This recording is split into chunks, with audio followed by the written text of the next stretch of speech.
Konnichiwa, this is the Shogunstein. This is an overview and some initial thoughts on the card game The Imposter Kings, which was sent to us from Amazon Vine for review purposes.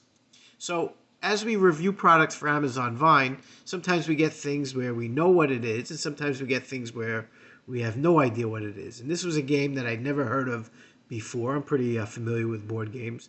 So this game came and took me completely by surprise. I hadn't heard of it.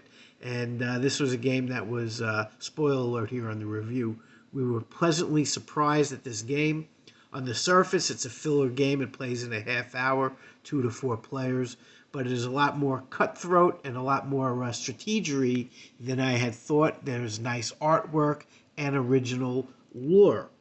So again, this is ages 8 plus and 2 to 4 players, and they're showing a 30-minute playing time. So this game, you have 33 cards, and it has its own little like backstory. You gotta have backstory, its own lore. And the idea is that the kingdom, each year the king travels to a wellspring of power in search of divine guidance.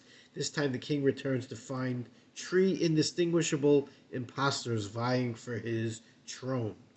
Fight your way to the throne. Command characters with a wide array of unique abilities. Embolden your allies to capture the throne by playing a more powerful member of the court than your opponent. Beware of the assassin who has the king in her sights.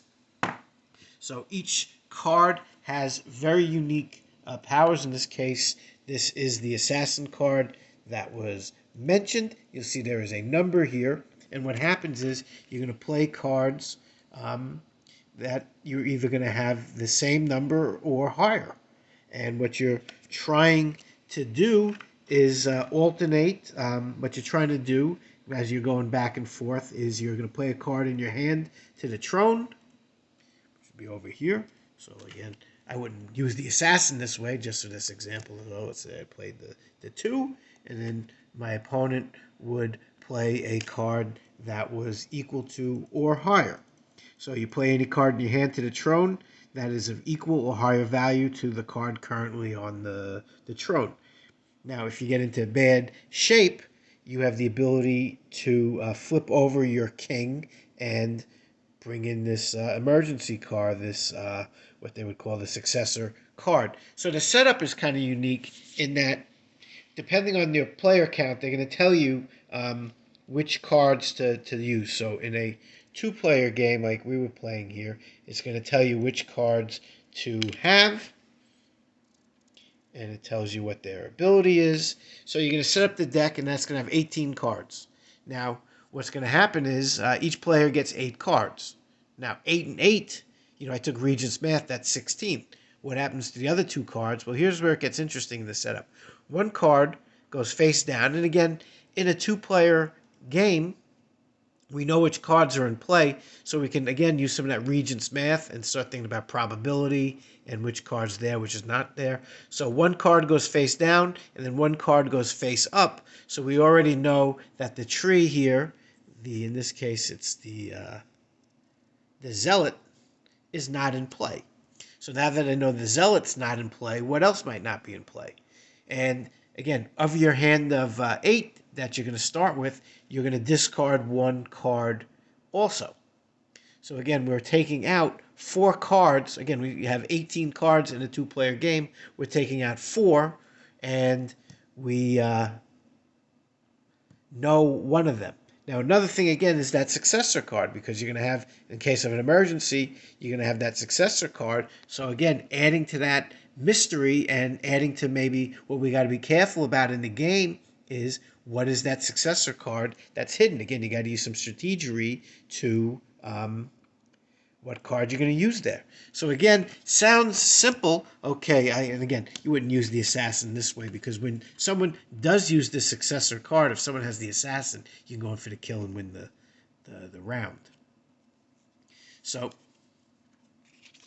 in this case, maybe someone played a 7, and the next, look at their cards, or the 9.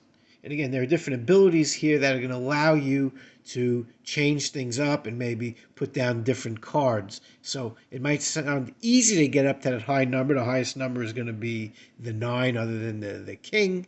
So it sounds simple. You're just putting down the same number or higher, and you're going to do that until you cannot play any more cards. Your goal is to prevent the other player from capturing the throne. You can do this by playing, again, either a card high enough where the other player cannot play one, or they run out of cards, or you assassinate the king. Sounds easy, but not so easy because of all the unique powers that come with these characters. The round ends when the round ends, the winner will get 1 point. If your king is still face up when you won the round, you gain an additional point. You also gain an extra point if the opponent still has their successor or any other card in their hand. So in a good round, you can end up winning up to 3 points. And to win the total game, you have to get up to 7. So the rules are pretty simple. There's some good playthroughs on YouTube that you can watch. So sounds simple, but these powers are pretty unique, pretty interesting, and it makes it very fun and very cutthroat. Not so easy because, again, this game might look like filler to, get that higher number, but people can start doing things. They can play cards that, change the numbers or can go on royalty. So it becomes a lot more competitive, a lot more cutthroat. Very interesting art on the cards.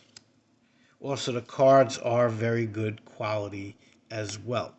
Again, this was a game that I had never heard of before. It's a tiny box game. It's only 33 cards. Sounds simple. Just play that number and match it or get one higher. But no, these powers are very interesting, and it can make the game way more strategic than you would think a small card game would be.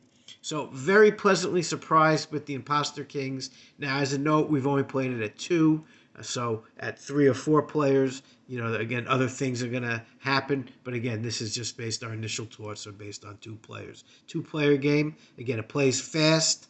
And again, it plays much more strategic. And it's not it's not a game that, someone that likes to play cooperatively is going to enjoy. This is a aggressive game, and there's a lot of fun, messing around with your opponent with all these different powers. And again, this whole element of, okay, I know this card is definitely not in play, but what's here, what's here, what's here, what might this card be, makes it even more, gives it more depth than you would think a small game like this should have. So very pleasantly surprised with Imposter Kings. We want to thank Amazon for this review copy. This is definitely one that we're going to keep on the table because, again, at a 30-minute playing time, you can get a game in before dinner, after dinner, on a weeknight.